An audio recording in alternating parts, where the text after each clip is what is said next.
black sheep's time to shine. Now, a black sheep can mean any number of things, as you can see in the channel banner there, and there's an empty chair there as well because there's many different kinds of people that consider themselves a black sheep. But before I get into all of that, please stay tuned to the end of the episode here, where I'm going to explain what a canary in a coal mine is.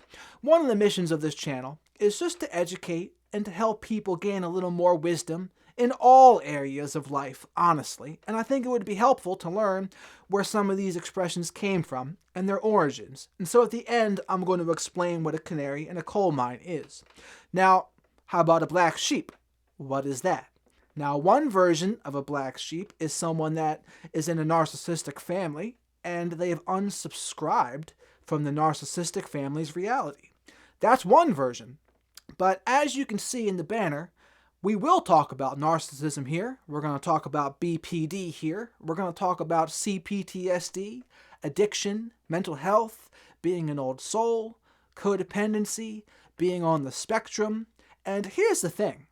I have personal experience in regards to traits of all of these things. And I think it puts me in a unique position to talk about them because I've been through them and so I can recognize them.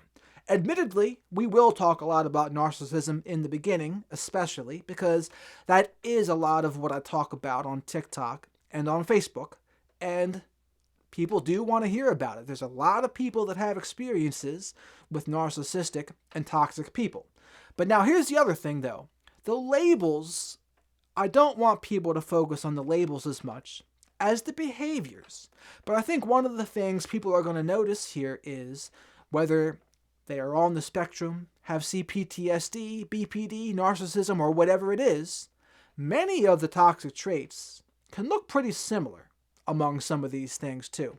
So I want people to kind of band together as black sheep, more so than whatever label they identify with normally. But again, like I said, we will talk a lot about narcissism in the beginning, and we'll see where this takes us. I want to eventually do interviews, and I'm open to learning about all different kinds of black sheep too. Maybe this transcends political lines. Maybe this transcends all sorts of tribes. I am very open to where this journey is going to take me. But these kinds of people, the black sheeps out there, they are my kind of people.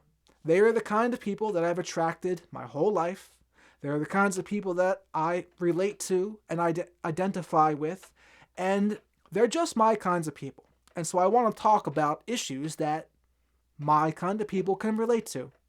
And a lot of times it is about narcissism, but sometimes it's about addiction, sometimes it's about mental health, and we will see where this takes us. And specifically in this episode, I kind of want to talk about one of the most important parts of growth. And I'm going to call it an antidote to narcissism, but it applies to all of these things, whether someone's an addict, BPD, codependent, or whatever. There's three things that I think are extremely important to anyone getting better. Number one, and perhaps first and foremost, is admitting that they're wrong. Admitting there is some sort of issue to begin with. And honestly, a lot of people can't do that. And that's a big reason why their recovery, why their growth suffers. They can't do step one, admit when they're wrong. So that's number one. Admit when there's an issue, admit when we're wrong. Now number two, and a close second mind you, is being able to be honest with ourselves and others. Honest about how we feel. Honest about what we're thinking. At least with some people. We don't need to be honest with everybody. But we got to have some close friends. We got to have some people who will call us out on our BS. That will be super important too. And someone we can just keep it real with. And I think that is so helpful. I learned a lot of that back in the day when I used to go to self-help programs.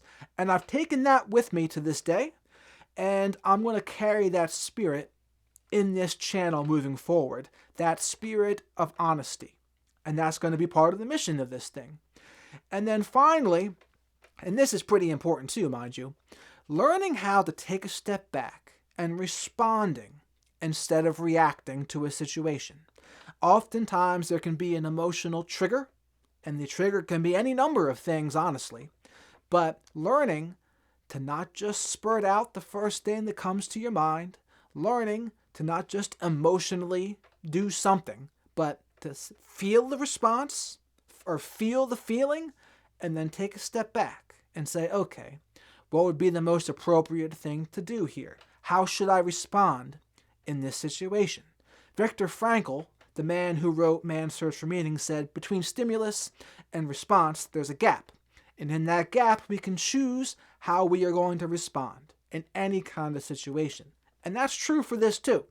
So learning how to do that, it's uncomfortable, mind you, but that is where the growth is. Learning how to respond rather than react.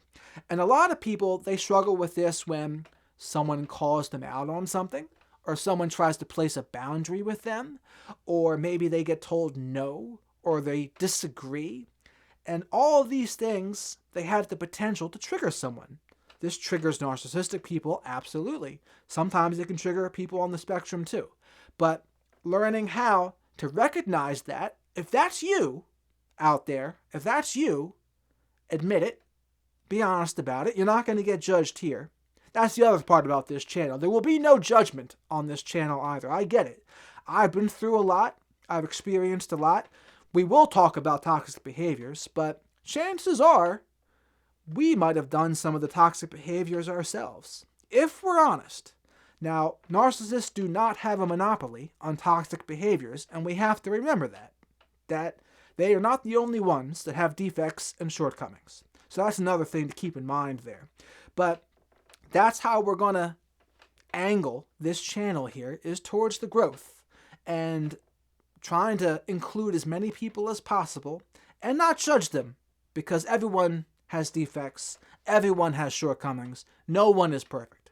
But like I said, we will talk a lot about narcissism in the beginning because that's the topic that a lot of people want to hear about. That's the thing that I have to offer.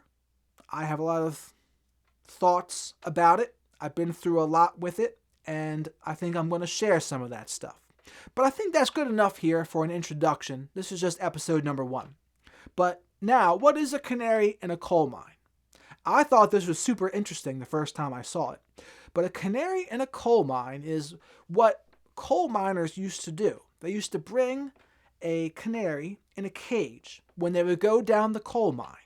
And what would happen is, if there was some sort of toxic fumes or poisonous gas in the coal mine, the canary would die first.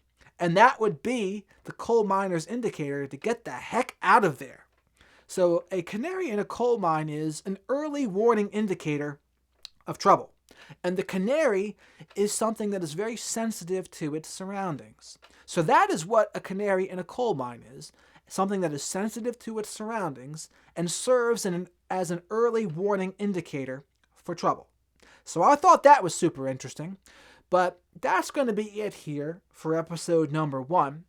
Now, please comment below what kinds of topics you would like to see me talk about, given what I've mentioned already in the channel banner. But anything that involves black sheep is something I would be willing to talk about. And also give me thoughts on other expressions, perhaps, you'd like to learn about in the future.